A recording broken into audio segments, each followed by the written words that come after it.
నమస్తే, welcome to hit TV. నేను మౌనిక. మీ సమస్యకి మా పరిష్కారాన్ని అందించడం కోసం మేం చేస్తున్న ఈ కార్యక్రమమే అదాలత్ విత్ అడ్వకేట్ రమ్య. ఈరోజు ప్రముఖ హైకోర్టు అడ్వకేట్ ఆకుల రమ్య గారు మనతో ఉన్నారు. వారితో మాట్లాడదాం. నమస్తే మేడం. నమస్తే మౌనిక. ఎలా ఉన్నారు? బాగున్నానమ్మా. ఓకే, ఎప్పటిలాగే వాళ్ళ సమస్యల్ని మనతో షేర్ చేయడానికి ఒక కాలర్ లైన్ లో ఉన్నారు. వారితో మాట్లాడతాం. నమస్తే అండి. నమస్తే మేడం. మీ పేరు? నా పేరు విజయ్ మేడం. విజయ్, ఎక్కడి నుంచి మాట్లాడుతున్నారండి? ఇక్కడ జైరాబాద్ మేడం మరి. ఓకే, అడ్వకేట్ రమ్య గారు ఉన్నారు, మాట్లాడండి. ఓకే విజయ, చెప్పండి అమ్మా, ఏంటి మీ ప్రాబ్లం?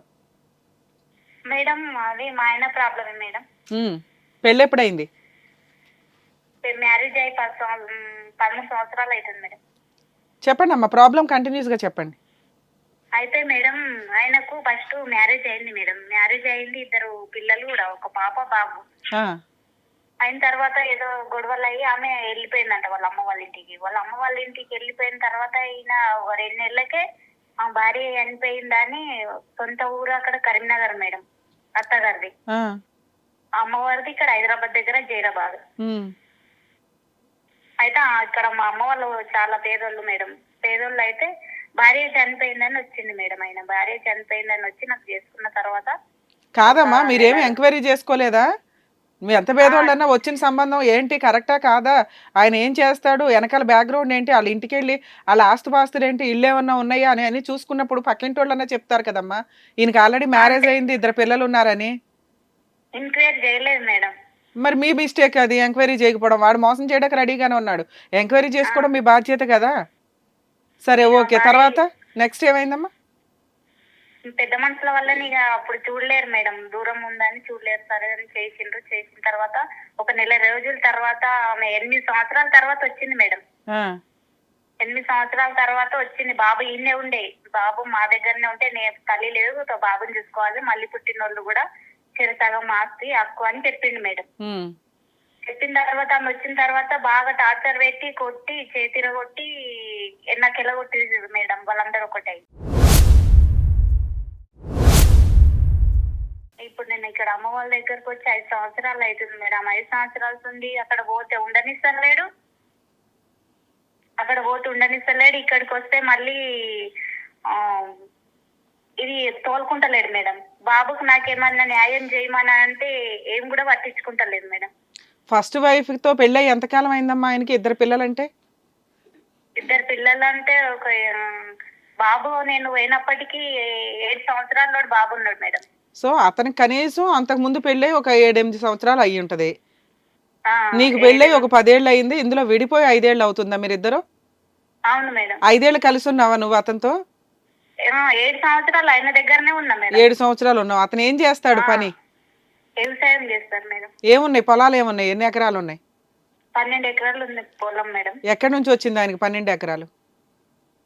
వాళ్ళ పాతదే మేడం, వాళ్ళ డాడీ వాళ్ళ నాన్న వాళ్ళు సంపాదించింది. సరే, నువ్వు పెళ్లి చేసుకుని వాళ్ళ ఇంటికి వెళ్ళిన తర్వాత మరి ఆ ఫస్ట్ ఆవిడ గానీ ఆ పిల్లలు గానీ ఎప్పుడైనా ఇంటికి వచ్చారా? మా పెళ్ళి అయ్యింది, మాకు ఇంకా డైవర్స్ అవ్వలేదు, 2 months కి నిన్నెట్లా పెళ్లి చేసుకున్నాడని వచ్చి గొడవ చేయాలి కదా, చేశారా చేయలేదా? చేయలేదు మేడం, కేసు పెట్టింది. ఇంటికి రాలేదు కానీ కేసు పెట్టింది. సో ఓకే, కనీసం ఆవిడకి నువ్వు సెకండ్ మ్యారేజ్ చేసుకున్నావని తెలిసింది, అతని మీద కేసు పెట్టిందా? అవును మేడం. ఏమని పెట్టింది? నేను ఉండంగా 2వ పెళ్లి చేసుకున్నాడని కేసు పెట్టింది. నీ మీద కూడా రిజిస్టర్ అయిందా కేసు? అవును మేడం. మరి మీ ఇద్దరు బెయిల్ తెచ్చుకున్నారా? తీసుకొచ్చిండ్రు మేడం. 10 ఏళ్ల నుంచి ఆ కేసు నడుస్తుందా? ఇప్పుడు ఏ స్టేజ్ లో ఉంది ఆ కేసు? అంటే ఇప్పుడు వాళ్ళు కాంప్రమైజ్ అయిపోయినారు మేడం. కాంప్రమైజ్ అయిపోయిన తర్వాతనే టార్చర్ పెట్టి ఆమె వచ్చిన తర్వాత టార్చర్ పెట్టి ఎలా కొట్టిన తర్వాత వాళ్ళిద్దరు కాంప్రమైజ్ అయ్యి ఇప్పుడు మళ్ళీ ఆమెతోటే ఉంటుండు మేడం. ఆహా, ఓకే. కేసు విత్డ్రా చేసుకుందా ఆవిడ? చేసుకుంది మేడం. నీతో 7 ఏళ్ళు ఉన్న మీ ఇద్దరు 7 years ఉన్నారు కదమ్మా. అవును మేడం. ఆ 7 ఏళ్ళలో కేసు నడిచిందా మరి? నడిచింది మేడం. వాళ్ళ అమ్మ వాళ్ళ ఇంటి దగ్గరికి వెళ్ళే నడిచింది. ఓకే అమ్మా, ఓకే. తర్వాత ఈ 7 ఏళ్లలో ఏంటి నీ కష్టం ఏంటి? నువ్వు ఎందుకు బయటకు వచ్చేయాల్సి వచ్చింది? అంటే వాళ్ళ మాటలు విని కొట్టిండ్రు మేడం. కొట్టాలి నాకు తాగొచ్చి ఎటు దొరికితే. అంతకు ముందు ఎవరెవరు ఉంటారు ఇంట్లో? అత్త, మామ, 2 పిల్లలు, ఈయన భార్య. 2 పిల్లలు ఎవరు? వాళ్ళ వైఫ్, ఫస్ట్ వైఫ్ కూడా మీతో పాటే ఉంటుందా?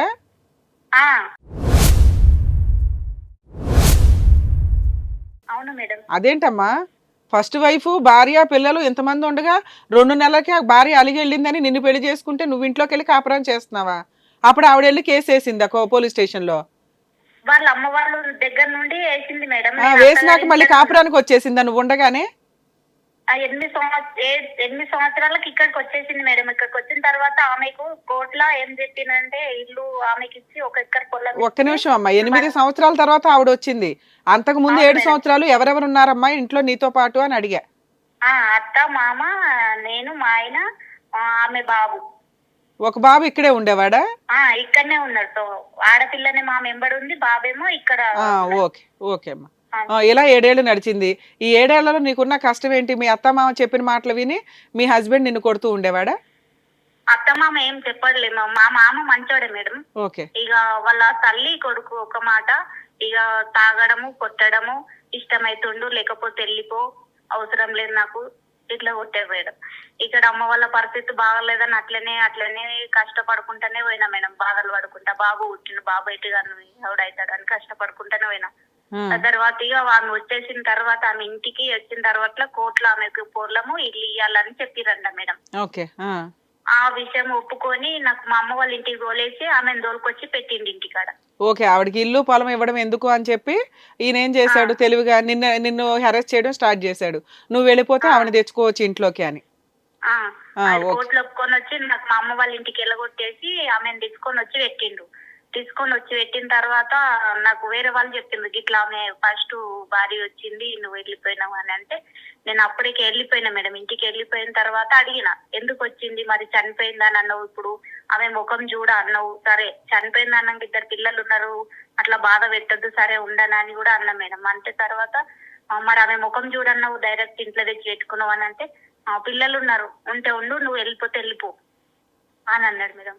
అంటే మరి 2 పిల్లలు ఉన్నావు, నువ్వు నన్ను ఎందుకు చేసుకున్నావు, మరి నా జీవితం ఎందుకు ఖరాబ్ చేసినావు అని నేను అడినా మేడం. తర్వాత ఇక ఊర్లో అందరుండి పోనీగా ఎందుకు, నీకు ఒక కొడుకున్నాడు, ఆమెకి 2 పిల్లలు ఉన్నారు, ఎవరిది వాళ్ళు తప్పుదాకా చేసుకోండి, బాగుండదని ఊర్లో చెప్పారు మేడం. చెప్తే నేను మా బావ వాళ్ళ ఇంట్లో కిరాయికున్నా మేడం. 1.5 సంవత్సరంన్నరకు కిరాయికున్నాం మా సొంత బావ వాళ్ళ ఇంట్లోనే. ఆమెకు సొంత ఇల్లు ఇచ్చేసారు. ఇచ్చిన తర్వాత మా అత్త మా మామ నా దగ్గరనే ఉన్నాడు, ఆమె బాబు కూడా నా దగ్గరనే ఉన్నాడు. వాళ్ళ అమ్మ దగ్గరికి పోను అన్నాడు. 1.5 సంవత్సరంన్నర తర్వాత వాళ్ళందరూ ఒక్కటయ్యి బాగా టార్చర్ పెట్టిండు మేడం. ఆమె పెద్ద కొడుకు కొట్టిండు, మా ఆయన కొట్టిండు, ఆమె కొట్టింది.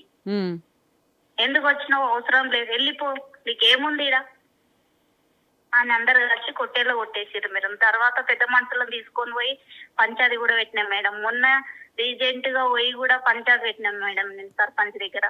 బాబున్నాడు, సరే నేను అవసరం లేదు కదా, ఆమెతోటే ఉండు, మీరు అందరు బాగానే ఉండండి, బాబుకు నాకేమన్నా న్యాయం చేయండి, ఆ బాబుని చూసుకొని బతుకుతాను, ఇట్లా కూడా అడిగిన మేడం. కాదమ్మా, ఇప్పుడు కోర్టులో అమ్మాయికి ప్రాపర్టీను ల్యాండ్ ఇవ్వమన్నారు, ఇచ్చేసాడా ఇవ్వలేదా? ఇవ్వలేదు మేడం. ఇవ్వలేదు, వాళ్ళు కాంప్రమైజ్ అయిపోయి కేసులు విత్డ్రా చేసుకుని వాళ్ళిద్దరు కలిసి ఉంటున్నారు. కలిసి ఉన్నారు మేడం. నువ్వు ఇప్పుడు పంచాయతీలు ఎన్నిసార్లు పెట్టావు ఇప్పటికి? పంచాయతీకి 4 సార్లు పోయినా మేడం. ఇక్కడ నుంచి పెద్ద మనుషులను తీసుకొని 4 సార్లు పోతే 4 సార్లు టైమింగ్లు పెట్టిర్రు మేడం. వాళ్ళ భార్య వాళ్ళ తమ్ముడు హైదరాబాద్ లో ఉంటాడు మేడం. ఆయన ఏం చెప్తే అది వింటాడు మేడం. ఈయన మా భర్త ఆయన ఏమంటాడు, నేను ఉంటాను, అది నాకు ఇప్పుడు 2 పిల్లలు ఉన్నారు, ఎవరి దానికి వంచిస్తే నాన్న నేను చేసుకొని బతుకుతానంటే అవసరం లేదు, నువ్వు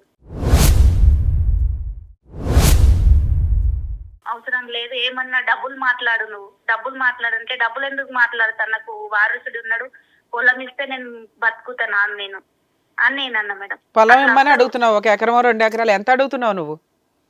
నేను ఎంత అడగలేదు మేడం. నేను మరి ఏం అడుగుతున్నావు, నీకేం కావాలి? అదే మేడం, నాకు బాబు ఉన్నాడు కదా, బాబుకు న్యాయం కావాలని. అరే నీ దృష్టిలో న్యాయం అంటే ఏంటి? అదే మేడం, పొలం ఉంది కదా, పొలం కావాలి నాకు. అదే ఎంత కావాలని అడుగుతున్నాను. 12 ఎకరాలు ఉంటది మేడం. 12 ఎకరాల వల్ల ఇక నా బాబుకి ఏ విధంగా కావాలి మేడం. నీకు ఒక ఐడియా ఉంటది కదమ్మా, నీకు ఎకరం కావాలా, 1/2 ఎకరం కావాలా, 2 ఎకరాలు కావాలా, సమానంగా కావాలా, ఏదో ఒక ఐడియా ఉంటది కదా. అంటే 2 ఎకరాలు సమానం అక్క అంటే ఒక ఆడపిల్ల ఉంది మేడం, నా కూతురు అయినా కానీ నేను అట్లనే ఆలోచిస్తా కదా మేడం. నేనేమన్నా బాబు పేరు మీద 3 ఎకరాలు రిజిస్టర్ చేయమని అన్నా మేడం.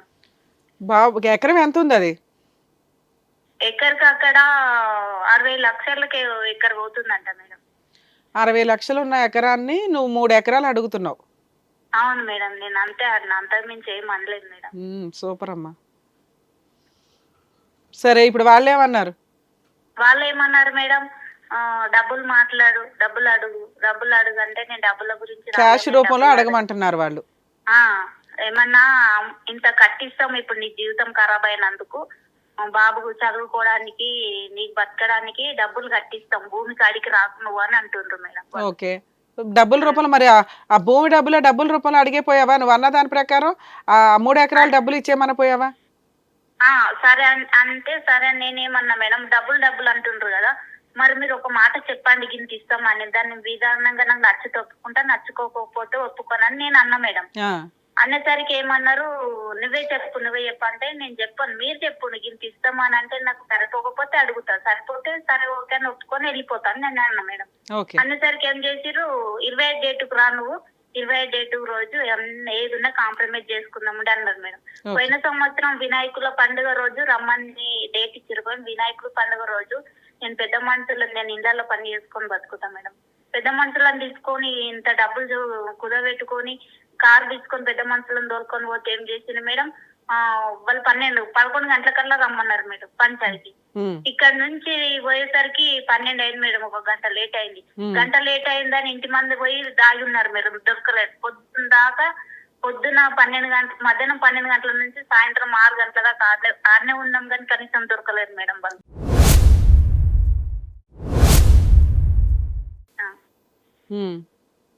నెక్స్ట్ తర్వాత ఏమైంది? దొరకలా? నువ్వేనా కేసులు ఏమైనా ఫైల్ చేసావా? కేసు ఏం ఫైల్ చేయలేదు మేడం. నేను ఇక్కడ మా ఏరియాలో పోలీస్ స్టేషన్ వెళ్ళినా మేడం. పోలీస్ స్టేషన్ వెళ్తే ఇట్లా ఉంది అని అంటే ఏమన్నాడు, ఇక్కడికి చెయ్యంగా 6 నెలల నుండి ఫోన్ చెయ్యంగా ఒకసారి వచ్చి వెళ్ళిపోయినరు మేడం. ఒకసారి వచ్చిండ్రు వెళ్ళిపోయి. ఎవరు వచ్చారు? పోలీసులు వచ్చి వెళ్ళిపోయారా? లేదు, మా ఆయన వాళ్ళ బావమరిది వాళ్ళు వచ్చిండ్రు మేడం. ఓకే, వచ్చిండ్రు, మాట్లాడిండ్రు, వెళ్ళిపోయిండ్రు. సార్ ఏమన్నాడు అంటే, ఇక్కడ ఏరియా కాదు కదమ్మా, నువ్వు కేసు చేస్తా అంటే కేసు చెయ్యు అని అంటే, సార్ నా పరిస్థితి బాగాలేదు సార్, నా ఎంబడి తిరగడానికి ఎవరు లేరు, నాకు డాడీ లేడు, మా అమ్మకు అసలు చేత కాదు, అన్నయ్య చనిపోయిండు, ఎవరు లేరు సార్, నాకు కేసు తిరగడానికి ఎవరు లేరు, నాకు ఏదన్నా ఒకటి న్యాయం చేయండి సార్ నాకు అని సార్ కూడా కాళ్ళు నొక్కిన సార్ మేడం నేను. అంటే ఇక ఆయన అట్లా అంటున్నాడు. మళ్ళీ వస్తాను ఇక్కడ సార్ వాళ్ళకి కూడా డేట్ ఇచ్చిపోయిండు, 15వ తారీఖు వస్తామంట, రాలేదు మేడం. అప్పటి నుంచి ఇప్పటి వరకు సార్ వాళ్ళు ఫోన్ చేస్తే కూడా ఫోన్ లిఫ్ట్ చేయరు. ఏది ఈ నెల 15వ తారీఖున వస్తా అన్నారా? పోయిన సంవత్సరం మేడం, పోయిన సంవత్సరం సార్ వాళ్ళకి డేట్ ఇచ్చిమా. ఓకే, తర్వాత అసలు ఫోన్ కూడా చేయలేదు, నేను మళ్ళీ పోలేదు కూడా మేడం. ఎందుకని? మరి నువ్వేదో న్యాయం చేయమన్నావు, వాళ్ళు చేయడానికి రెడీ అయ్యారు, నువ్వు పోలీస్ స్టేషన్కి వెళ్ళి ఫాలో అప్ అన్నా చేసుకోవాలి కదా. 1 ఇయర్ నుంచి ఖాళీగా ఎందుకున్నావు? అంటే ఖాళీగా అంటే ఇక వాళ్ళు చెప్పిండ్రు అంతలే ఊరుకున్నారు మేడం. అట్లా వాళ్ళు ఊరుకుంటారమ్మా, వాళ్ళకి డబ్బులు ఇచ్చే ఉద్దేశం లేదు కాబట్టి వాళ్ళు ఊరుకుంటారు. నువ్వు రికవరీ చేసుకోవాలి అనుకున్నప్పుడు నువ్వు ఫాలో అప్ చేసుకోవాలి కదా ఈ ప్రాసెస్ అంతా. అట్లా కూడా ఇక్కడ సంగారెడ్డికి ఇట్లా తెలిసిన వాళ్ళది మహిళా మండలి కోర్టు ఇట్లా పిలిపిస్తారంటే అక్కడ కూడా పోయినా మేడం నేను. అక్కడ కూడా మేడం సంగారెడ్డి పోయినా మేడం. మేడం వాళ్ళ దగ్గరకు 3 సార్లు తిరిగిన మేడం నేను సంగారెడ్డి 3 సార్లు తిరిగితే ఒకసారి పేపర్ నోటీసు కూడా పంపించారు మేడం. నోటీసు కూడా పంపిస్తే ఏం కూడా వాళ్ళు కాంప్రమైజ్ కాలేరు మేడం. తర్వాత ఫోన్ చేస్తే కూడా ఫోన్లు కూడా తీయలేరు మేడం. ఇప్పుడు నేను సంగారెడ్డి తిరగబట్టి కూడా 8 నెలలు అవుతుంది మేడం నేను తిరగబట్టి. వాళ్ళ చుట్టూ తిరిగిన మేడం. బాబుని తీసుకొని 2 సార్లు పోయినా, నేను ఒకదాన్ని 2 సార్లు పోయినా, తిరిగినే ఉన్నా మేడం. సరే, ఇప్పుడు నీకు ఫైనల్ గా మీ డౌట్స్ ఏంటి, ఏం అడగాలనుకుంటున్నారు? డౌట్స్ అంటే ఇక నేను వాళ్ళ ఉద్దేశము, నా బాబుకు వాళ్ళు డబ్బులు కట్టియాలంటే బాబు బతికే విధానం కట్టించినా ఓకే మేడం. ఎట్లా కూడా నాకు బాబు లైఫ్ ఖరాబ్ కాకుండా కావాలి మేడం. సరే, వాళ్ళు 10 లక్షలు 20 లక్షలు ఇస్తానంటే తీసుకోవడానికి ఓకేనా నువ్వు? సరిపోతాయా మేడం బాబుకు 10 లక్షలు 20 లక్షలు? సరే, వాళ్ళకి 12 లక్షల ఎకరాలు లేవు, 12 ఎకరాలు లేవు, నువ్వేం చేస్తావు మరి? అంటే 10 లక్షలు 20 లక్షలు అని అంటే ఇప్పుడు వాళ్ళతో పాటు ఈయన కదా మేడం. ఇప్పుడు నేనంటే ఆయన నేను ఉండగా ఎందుకు వచ్చినావని నేను అంట కదా, బాబు ఆయన కుట్టిన బాబే కదా మేడం. ఉమ్. మరి దానికి తగ్గట్టు పార్టీషన్ సూట్ వేసుకుంటావా మరి కోర్టులో? నువ్వు కోర్టుల చుట్టూ వెళ్ళలేవు, పోలీస్ స్టేషన్ చుట్టూ వెళ్ళలేవు, ఫైటింగ్ చేయలేవు, నీకు ప్రాబ్లం అంతా క్లియర్ అయిపోవాలా? అట్లానే కాదు మేడం, మరి నాకు నీకున్న వెనక- ఆప్షన్స్ వెనక ఏంటో. సపోర్ట్ వెనక సపోర్ట్ ఎవరు లేరు మేడం, నాకు అది ప్రాబ్లం. అందుకేనమ్మా సపోర్ట్ లేరు కాబట్టి నువ్వు ఈ పెద్ద మనుషుల పంచాయతీలో, కోర్టులో కేసులు, పోలీస్ స్టేషన్ కంప్లైంట్లు ఇవ్వడం వల్ల వాళ్ళు ఈ మాత్రం ఫిగర్ అన్నా ఇవ్వడానికి రెడీ అవుతారు. నువ్వు ఆ ఫిగర్ తీసుకొని సెటిల్మెంట్ చేసుకోవడానికి రెడీయేనా అని అడుగుతున్నా. సెటిల్మెంట్ అంటే మేడం 10 లక్షలు 20 లక్షలు అని అంటే నేను బాబు పేరు మీద ఒక 3 ఎకరాలు చేయమని అన్నా మేడం. నేను ఎక్కువ కూడా సగం పాలు కూడా ఏం అడగలేను మేడం. నేను సగం పాలు వస్తుందా అమ్మా? సగం పాలు అని అంటే ఇప్పుడు ముగ్గురు ఉన్నారు కదా మేడం, ముగ్గురు పిల్లలకు సమానంగానంటే మా బాబుకు కూడా ఒక వాట ఉంటది మీ కదా అత్త మామ బతుకున్నారా తల్లి? మేడం. ఉన్నారు మేడం. మరి వాళ్ళు ఏమైపోవాలమ్మా? మీ ముగ్గురు వారసులు పనిచేస్తే? అదే వాళ్ళకు కూడా కావాలి మేడం. వాళ్ళ తర్వాత వాళ్ళు అయినాకనే మేము మేడం. మరి ఇప్పుడు ఎట్లా బతుకుతావు? వాళ్ళు అయినాకే నువ్వు అన్న ప్రకారం 3 వాటాలు వస్తాయి అనుకుందాం, మరి అప్పటిదాకా ఎలా బతుకుతావు? అదే ఉంది మేడం. మరి దానికే కదా వాళ్ళు ఏమంటున్నారు, మేము అది ఎవరికి పంచం, మా అమ్మ నాన్న తదనంతరం మాట్లాడతాం ఆ పాయింట్ మీద. ఇప్పుడు నీకు ఫుల్ అండ్ ఫైనల్ సెటిల్మెంట్గా ఏం కావాలని అడుగుతున్నారు, నువ్వేమో ఆ 3 ఎకరాల డబ్బులు అడుగుతున్నావు. అది జరిగే పని కాదు. ఒకవేళ 10 లక్షలకో 20 లక్షలకో 30 లక్షలకో వస్తే తీసుకొని సైలెంట్గా ఉండడానికి నువ్వు రెడీయేనా అని అడుగుతున్నా.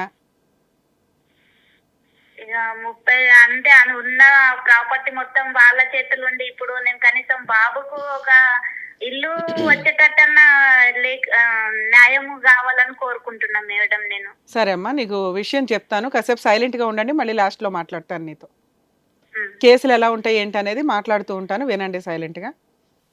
మౌనిక గారు, యాక్చువల్గా ఇట్లాంటి మ్యాటర్స్ తెలిసి తెలియక వీళ్ళంతా కూడా కోర్టులకు వెళ్తేనో, లేకపోతే అమ్మాయి already first wife case file చేస్తే ప్రాపర్టీలో సగం వచ్చేసింది, కొంత భూమి ఇవ్వమన్నారు, ఇల్లు ఇవ్వమన్నారు కోర్టు అని ఏదైతే అంటుందో, అందులో వీళ్ళు క్రైమ్ చేశారు కాబట్టి ఫస్ట్ వైఫ్ 2 పిల్లలు వెళ్ళిపోయిన 2 monthsకే అతను చాలా పెద్ద క్రైమ్ చేసినట్టు. ఏది, ఆ అమ్మాయిని భార్య ఉండగా విడాకులు ఇవ్వకుండా వేరే అమ్మాయిని పెళ్లి చేసేసుకోవడం అనేది.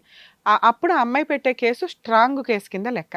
లీగల్గా తను ఎలిజిబుల్ పర్సన్, లీగల్గా ఎలిజిబుల్ వైఫ్, 2 kids ఉన్నారు. వితిన్ 2 monthsలో ఏదో గొడవ జరిగి వెళ్ళిపోయిన అమ్మాయి విషయంలో ఆ విషయాన్ని అట్లా ఉంచేసి సీక్రెట్గా ఇంకో పెళ్లి చేసుకోవడం అనేది సివియర్ క్రైమ్. సో అందువల్ల ఆవిడ పెట్టిన కేసు చాలా స్ట్రాంగ్ కేసు అయ్యింది. ఈ భార్యాభర్తలు 2 సెకండ్ వైఫ్ ఎవరైతే ఉన్నారో ఆ అమ్మాయిని ఇద్దరిని కూడా బెయిల్ ప్రొసీడింగ్స్ నడిపించాల్సి వచ్చింది. కోర్టులో కేసు మోర్ దాన్ 5 years నడిచింది. సో అందులో అడ్వకేట్ ఫీజెస్ కాస్త గట్టిగానే ఉంటే మెంటల్ టెన్షన్ కూడా ఎక్కువగానే ఉంటుంది. సో కోర్టు ఇంత ప్రాపర్టీ ఇవ్వండి అని చెప్పడానికంటే ముందు మేబీ వీళ్ళే అవుట్ ఆఫ్ కోర్ట్ సెటిల్మెంట్ చేసుకొని ఉండొచ్చు. ఎందుకంటే ఆ అమ్మాయి వేసిన కేసు అంత స్ట్రాంగ్ కేసు కాబట్టి. ఆవిడ ఏ రకంగా అయితే కొంత ఇల్లు ల్యాండ్ తెచ్చుకుందని ఈవిడ అనుకుంటుందో అలా తిను కూడా లీగల్గా వెళ్తే వస్తాయేమో అని తిన అపోహ. రియల్గా అలా రావు. ఈవిడ వేరు, ఆవిడ వేరు. ఆవిడ లీగల్గా ఫస్ట్ వైఫ్, 2 పిల్లలు ఉన్నారు, ఆయన తప్పు చేశాడు. ఈవిడ విషయంలో జరిగింది ఏంటి అంటే, ఫస్ట్ మ్యారేజ్ అయిపోయింది, 2 పిల్లలు ఉన్నారని చెప్పకుండా సీక్రెట్గా వెళ్ళి అమ్మాయిని మోసం చేసి సెకండ్ మ్యారేజ్ చేసుకోవడం. ఎప్పుడైతే ఆవిడ ఆ ఇంటికి వెళ్ళిందో ఆటోమేటిక్గా ఫస్ట్ వైఫ్ పిల్లలు ఉన్నారన్న విషయం తెలిసింది. ఏది, ఫస్ట్ వైఫ్ కేసు ఫైల్ చేయడం వల్ల. అప్పుడు ఈ అమ్మాయి కేసు ఫైల్ చేసి ఉంటే అదేంటండి ఫస్ట్ వైఫ్ ఉంది, పిల్లలు ఉన్నారు, నన్ను పెళ్లి చేసుకున్నాడు, చీట్ చేశాడు అని పెట్టే కేసు ఫస్ట్ వైఫ్ పెట్టినప్పుడు ఎంత స్ట్రాంగ్గా ఆ కేసు ఉందో ఈవిడ కేసు కూడా అంత స్ట్రాంగ్గాను ఉండేది. ఎందుకంటే తను మోసపోయినట్లు లెక్క. అవతల ఒక వ్యక్తి తన దగ్గరకు వచ్చి చీట్ చేసి పర్టికులర్గా ఆ అమ్మాయిని పెళ్లి చేసుకున్నాడు. సో ఫస్ట్ వైఫ్ పెట్టిన కేసు ఎంతైతే స్ట్రాంగ్గా ఉంటుందో ఈ కేసు కూడా అంతే స్ట్రాంగ్. కానీ ఈవిడ అలా కేసు పెట్టిందా? పెట్టలేదు. అలా పెట్టకుండా తను ఆల్రెడీ మ్యారిటల్ రిలేషన్ కంటిన్యూ చేసింది. 7 years అతనితో కాపురం నడిపించింది. ఫస్ట్ వైఫ్కి డైవర్స్ రాకుండా సెకండ్ వైఫ్ కాపురం చేసుకుంటూ కంటిన్యూ అయ్యి వెళ్తే ఆవిడకి తెలిసిన తర్వాత కూడా కంటిన్యూ అయింది కాబట్టి ఆ స్టేజ్ని ఆవిడ యాక్సెప్ట్ చేస్తున్నట్టు లెక్క. ఆ క్రైమ్ని ఆవిడ ఎక్స్క్యూజ్ చేసేసి వదిలేసింది. సో అప్పుడు అది క్రైమ్ కింద కన్సిడర్ అవ్వదు. తరువాత అమ్మాయి అక్కడ ఉన్నంత 7 yearsలోనూ ఒక బాబును కూడా కనింది. మ్యారేజ్ ఆల్రెడీ ఫస్ట్ వైఫ్ నుంచి డైవర్స్ రాలేదు కాబట్టి ఈవిడ మ్యారేజ్ లీగల్గా వ్యాలిడ్ కాదు. పుట్టిన పిల్లోడు లీగల్గా వ్యాలిడా, వారసుడా కాదా అంటే వారసుడే. ఈవిడ మ్యారేజ్ సెకండ్ మ్యారేజ్ అయినప్పటికీ లీగల్గా వ్యాలిడ్ కాకపోయినప్పటికీ ఈవిడికి ఏమీ రావు. కానీ అతన్ని మ్యారేజ్ చేసుకున్న విషయంలో సహజీవనం చేసినట్లు లెక్క. డొమెస్టిక్ వైలెన్స్లో ఆవిడికి మెయింటెనెన్స్ వస్తుంది ఒకవేళ తను ఆ కేసు ఫైల్ చేసుకుంటే. మరి పిల్లోడి పరిస్థితి ఏంటండి అంటే పిల్లోడికి కూడా మెయింటెనెన్స్ మాత్రమే వస్తుందండి. ఎప్పుడూ కూడా తండ్రి దగ్గర నుంచి పిల్లలు మెయింటెనెన్స్ మాత్రమే క్లెయిమ్ చేయగలరు తప్ప ఆస్తిలో వాటాలు క్లెయిమ్ చేసే రైట్స్ ఉండవు. మరి ఏ వాటాలు వస్తే ఇతను కూడా వారసుడే కదండి, అక్కడ ఉన్న ఇద్దరు పిల్లలతో పాటు అని తిని ఏదైతే అడుగుతుందో అది నిజమే. ఆ ఆస్తికి ఈ పిల్లోడు కూడా వారసుడు. ఎప్పుడు వాళ్ళ అత్తామామ బతికే ఉన్నారు, ఇంకా వాళ్ళ తదనంతరం ఆ ఆస్తి ఎవరికీ పంచకుండా అది ఆల్రెడీ తాత ముత్తాతల నుంచి వచ్చింది కాబట్టి ఇన్ కేస్ వాళ్ళు పంచినా అది చెల్లదు. వాళ్ళ షేర్ ఎంతైతే ఉందో అదే పంచాలి, మిగతాదంతా అలాగే ఉండాలి. సో ఆ పొజిషన్ మాట్లాడుకున్నప్పుడు ఎలా ఉంటుందంటే ఈ ప్రాసెస్లో ఆ ప్రాపర్టీకి సంబంధించి వాళ్ళ తదనంతరం ఎవరైనా రాయించేసుకున్నా కూడా ఈవిడ కావాలి అనుకుంటే వీళ్ళ పిల్లోడి తరపు నుంచి పిల్లోడిని ముందు పెట్టి తను గార్డియన్ కింద, ఒకవేళ పిల్లోడు అప్పటికి మైనర్ అయితే, ఇన్ కేస్ అప్పటికి పిల్లోడు మేజర్ అయితే పిల్లోడే డైరెక్ట్గా పార్టీషన్ సూట్ వేసుకోవడానికి ఉంటుంది. అప్పుడు ఆ 13 ఎకరాలని ఎవరెవరికి ఎంతంత పంచాలి, ఎవరెవరి షేర్ ఎలా ఉంటుంది, వాళ్ళ హక్కులు ఎవరికైనా రాసుకున్నారా, మిగిలిన దాన్నే ఈ బాబు షేర్ ఎంత అనే దాని మీద పంచడం జరుగుతుంది. అలా తను ఒకవేళ ఆ కేసు ఫైల్ చేసుకుంటే అప్పుడు తనకు 3 ఎకరాలు వస్తుందా, 2 ఎకరాలు వస్తుందా, 1 ఎకరం వస్తుందా అనేది కోర్టులో జరిగే ఫైటింగ్ వల్ల పార్టీషన్ సూట్లో డిసైడ్ అవ్వాలే తప్ప ఫస్ట్ వైఫ్ ఒక ఇల్లు 1 ఎకరం 2 ఎకరాలు ఇచ్చేసారండి, నాకు కూడా అలా ఇచ్చేస్తే నేను ఇప్పుడు సెటిల్ చేసుకుని వెళ్ళిపోతానండి అంటే అలా ఎవరు ఇవ్వరు. అలా ఈ కేసు ఎప్పటికీ తేలదు. మరి ఇప్పటికి ఇవిడుకున్న రైట్స్ ఏంటి? ఆల్రెడీ బయటకు వచ్చి 5 years అయింది. ఎంతవరకు వాళ్ళ దగ్గర నుంచి ₹1 వసూలు చేసుకోలే. ఎంతకాడికి పెద్ద మనుషులు పంచాయతీ పెట్టి కోర్టుల చుట్టూ నేను తిరగలేను కదండి, నాకు ఉన్నంతలో వచ్చినంత చాలండి అని కూడా అనట్లా. అడగడమేమో ఆకాశంలో అడుగుతుంది, దానికి తగ్గ ఫైటింగ్ చెయ్యట్లా. ఫైటింగ్ చేసినా ఇప్పుడు ఇవిడ ఎలిజిబుల్ కాదు. ఎప్పుడు ఎలిజిబుల్ అని చెప్పాను? అత్తమామ తదనంతరమే. సో ఇప్పుడు ఆవిడ చేయాల్సిన పని ఏంటి? లౌక్యంగా ఇన్ కేస్ పెద్ద మనుషుల్ని పెట్టుకొని 3 ఎకరాలు తను ఏదైతే అడుగుతుందో ఒకవేళ వాళ్ళు ఇస్తాము అంటే 100% భూప్రపంచంలో ఎవరు ఇవ్వరు. ఎందుకంటే ఈవిడ సెకండ్ వైఫ్, పిల్లోడికి ఈక్వల్గా ఇవ్వాలన్నా లేదు, వాళ్ళు కోర్టుకెళ్ళి తెచ్చుకోవాల్సిందే తప్ప. ఓకే అదృష్టం కొద్ది 1 ఎకరమో 2 acres ఇస్తామన్నారు, మా తదనంతరం ఇస్తాము అంటే అది రాయించుకొని ఓ 10 lakhs 20 lakhs 30 lakhs ఏదో ఫిజికల్గా కొంత అమౌంట్కి డిమాండ్ చేసి ఆ అమౌంట్ని పిల్లోడి పేరు మీద ఫిక్స్డ్ డిపాజిట్ చేసి వాడిని చదివించటమా ఏంటా అనేది చూసుకోవాలి. ఎప్పుడైనా ఆస్తి వాళ్ళ తదనంతరమే వస్తుంది తప్ప ఇప్పటికిప్పుడు పని చేసి పంపకాలు చేసి ఎవరు ఇవ్వరు. అది ఈవిడికి తెలియక ఈవిడేమంటుందంటే వారసుడు తనే కదండి, తనకు వచ్చే షేర్ ఏదో ఇచ్చిపడేమానండి, నేను ఇప్పుడే తీసుకొని యువతలకి వెళ్ళిపోతాను అని అంటుంది. అది ఎప్పటికీ జరిగే పని కాదు. తను రియలైజ్ అయితే తను చేయాల్సిన ప్రాసెస్ ఏంటో లీగాలిటీ ఇప్పుడు మాట్లాడుతుంది. అమ్మ విజయ గారు ఒకసారి వినండి అమ్మా. ఇప్పుడు దాకా మీకు చెప్పింది మీకు స్టోరీ అర్థమై ఉంటే కనుక మీకు ఆ ప్రాపర్టీలో మీ అత్తమామలు బతుకుండగా ఎటువంటి వాటాలు రావు. వాళ్ళ తదనంతరం ఇస్తాము అంటే ఏదైనా వీలునామా రాయించుకొని ఇప్పుడు ఏదైనా కేసులు వేయకుండా ఆపడం కోసం ఏదైనా మీరు 50 lakhs ఎంతో అడిగితే వాళ్ళు ఏమైనా 20 30 10 ఏదో ఒకటి ఇస్తానంటే మీకు నచ్చితే ఆ ఫిగరు తీసుకొని ఏ కేసులు ఫైల్ చేయకుండా పిల్లోడి మెయింటెనెన్స్ నిమిత్తం దాన్ని హోల్డ్ చేసి ఉంచుకోవడం బెటర్ ఆప్షన్. మీ అత్తమామల తదనంతరం మీ పిల్లోడి చేత మీరు పార్టీషన్ సూట్ వేయించుకోవచ్చు, లేదా అందరూ కూర్చొని పెద్ద మనుషులంతా పంపకాలు చేస్తే మీ అబ్బాయి వాటా మీ అబ్బాయికి వస్తుంది. లేదా మీరు ఇప్పుడు అడుగుతున్నారు మాకు ఆల్రెడీ ఆ పొలమే మాకు ఇప్పుడు ఇవ్వండి అని అడే పొలగాన్ని వాళ్ళు ఇవ్వడానికి రెడీగా లేరు.